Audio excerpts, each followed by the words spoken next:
All right. We got a bouncy house paint booth. After a whole bunch of aggro, we got her set up. Definitely more than a one-person job. Lots of room inside. Looks like it might work. It's already like a sauna in here, so probably too hot to paint, but we'll see. We got a little bit of a gentle breeze, I would call it. I mean, it's not a typhoon. You can kind of see the trees moving maybe over there. You definitely want to tie this thing down. I had some stakes through the D-rings in the ground and pulled those right up. So I've got some straps from the top down, and I don't know, the sandbags are probably a good idea, or 5-gallon buckets of water. I mean, that weighs 30 pounds. But you need to tie this thing down. Now it's just starting to rain, and I'm trying to decide whether to leave the thing up or let the air out of it. Either way, it's going to get wet. Certainly don't want to leave it up in the wind, but I was curious to see if it did start to rain, if it rained inside. So just kind of lightly sprinkling now, and I don't think it's going to soak through, but we'll see what happens. It's a work in progress. Just trying to be prepared for any eventuality here once I put the car inside.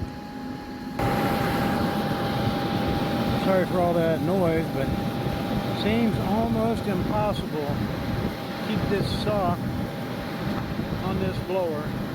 I've wrapped tape around it, I tied it, put a tie wrap around it, still wants to blow off. And then you lose 50% of your air. Really a piss poor design, if you ask me. So we've done a little experiment now and put the smaller blower to blow up the building, and maybe we'll use the bigger blower for circulation, because it seemed like the thing was getting full. The air had nowhere to go, so it blows the tube off the end here, trying to find a way out if it's overpressured. So maybe with a smaller blower I won't be trying to do that. We'll see. Definitely a work in progress. Okay, we got our Pinto in our paint booth.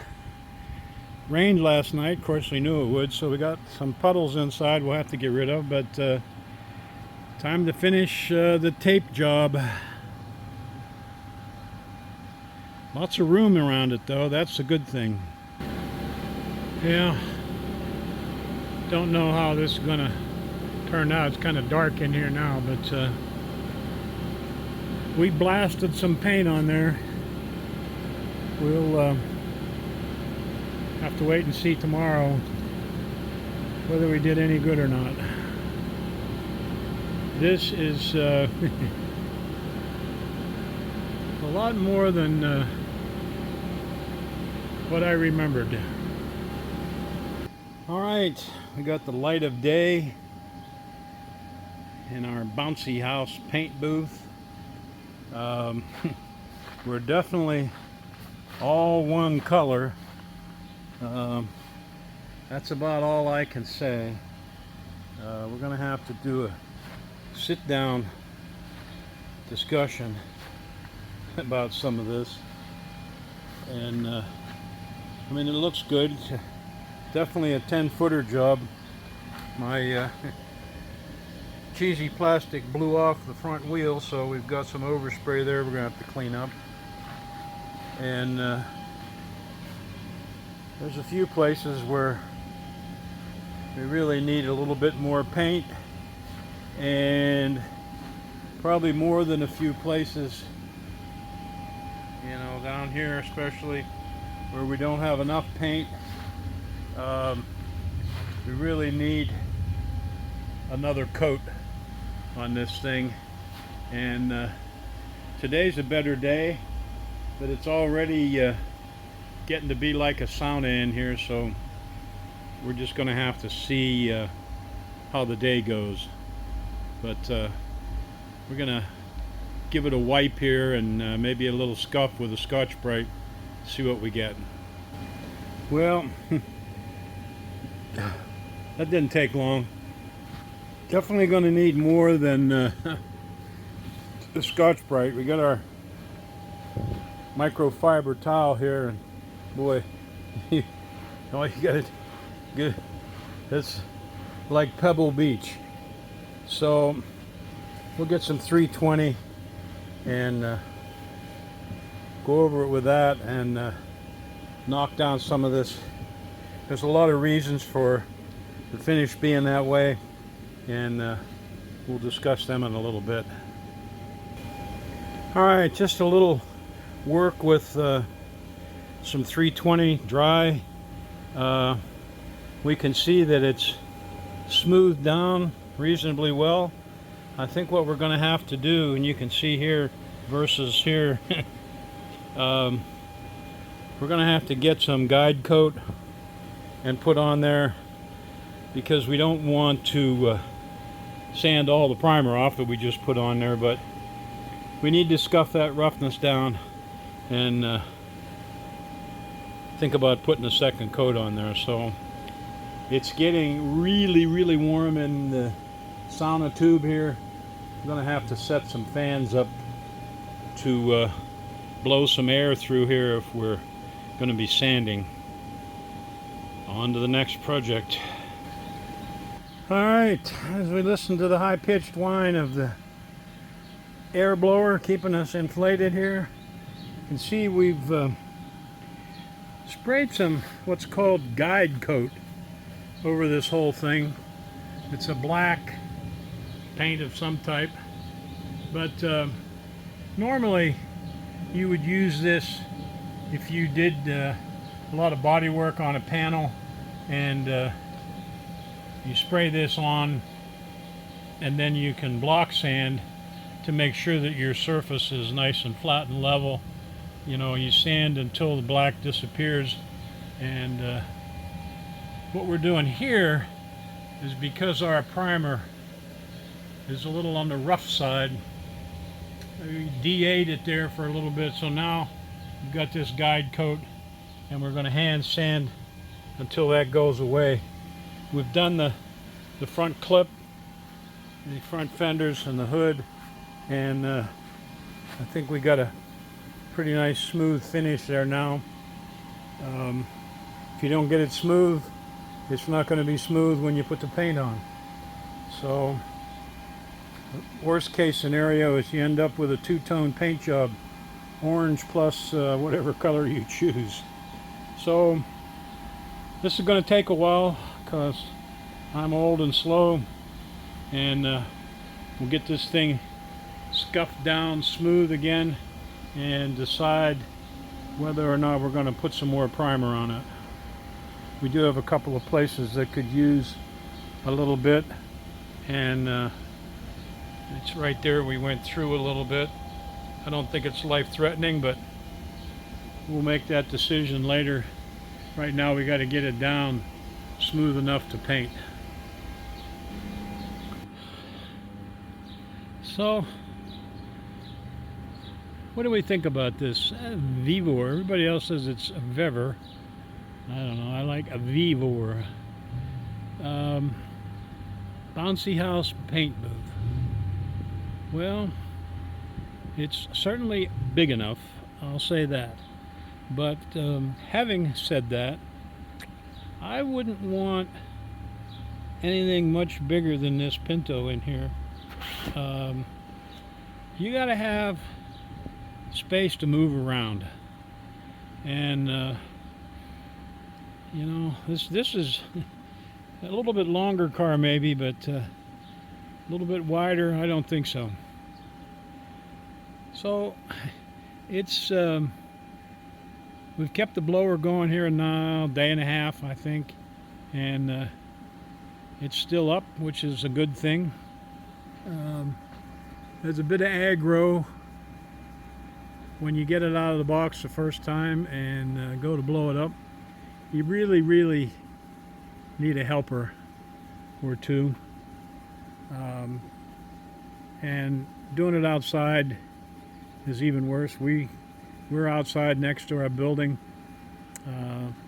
You know, if you had a building big enough to put this inside on a nice concrete floor, and the building was air conditioned, it'd probably be perfect. But it's never going to take the place, and I don't think it was intended to, never going to take the place of a $50,000 paint booth. It does isolate your project. I think it's probably great for doors and fenders and hoods and small pieces. Probably really good for that. Doing a whole car, man, that's a project. And to be fair, the last car I painted was in 1979, so I'm a little whacked out of shape in more than one way. I'm a little too old and a little too large and a little too stiff in the joints to be doing this, to be fair. But that's the way it goes. I don't know if I'll do any more of them unless I start going to exercise class every morning. A couple of things. You got this model anyway, has this giant door. Got to be at least 10 feet or 12 feet maybe off the ground. So if you unzip it, I can't tell whether you can see that or not, but if you unzip it all the way across to get the car in, it's a royal pain in the ass to zip it back up again, because the door itself is clear and it's so heavy. When you get over there and you start on your ladder pulling the zipper across, as soon as you let go of the zipper to move the ladder, the zipper goes back the other way, kind of self-opening because of the weight of the door. So again, if you had a helper that could pull the door across, that would be good. You still got to go up and down on the ladder. So what I would say is that, and I don't see, I can't see the camera, but that zipper pull, you probably want to tie a string or a rope to that and let it hang down so that you can pull it from the ground. Because I got to tell you, yesterday, by the time I climbed up and down this stupid ladder 15 times to get the door closed, I was too tired to paint. So that's just something, you know, when you get one of these, they're all going to have their little quirks, and you need to figure out what those are before you just jump in there and decide to paint something. Make sure it's fastened down tight. In this case, I switched from the 950 watt blower down to the 750 watt blower because the 950 watt kept blowing the tube off. The 750 seems to be okay, but those two sleeves that connect to the blower leave a lot to be desired. It'd be nice if they were gathered at the end with some kind of elastic, but they're way bigger than the outlet on the blower, and you got to pull them over the outlet of the blower. There's a flange there, which is good, and then you got to kind of double it up as you reduce the size, and the ties that they give you just aren't strong enough. So what I did is I got some industrial strength tie wraps used for heating ducts, and got the thing all wrapped up on there and then cranked down on it with the tie wrap, And now that I have the smaller blower on the inflation tube, it's kind of stayed there. And I put the bigger blower on the ventilation tube at the same process, and it stayed there, fortunately, because it's got an outlet for the air. The circulation inside this unit seemed to be half decent. We've got the tube in the back that blows the air in, and then you got filters on both sides in the front here, and then you have a filter screen in the front door. So it does pressurize the inside of the unit a little bit.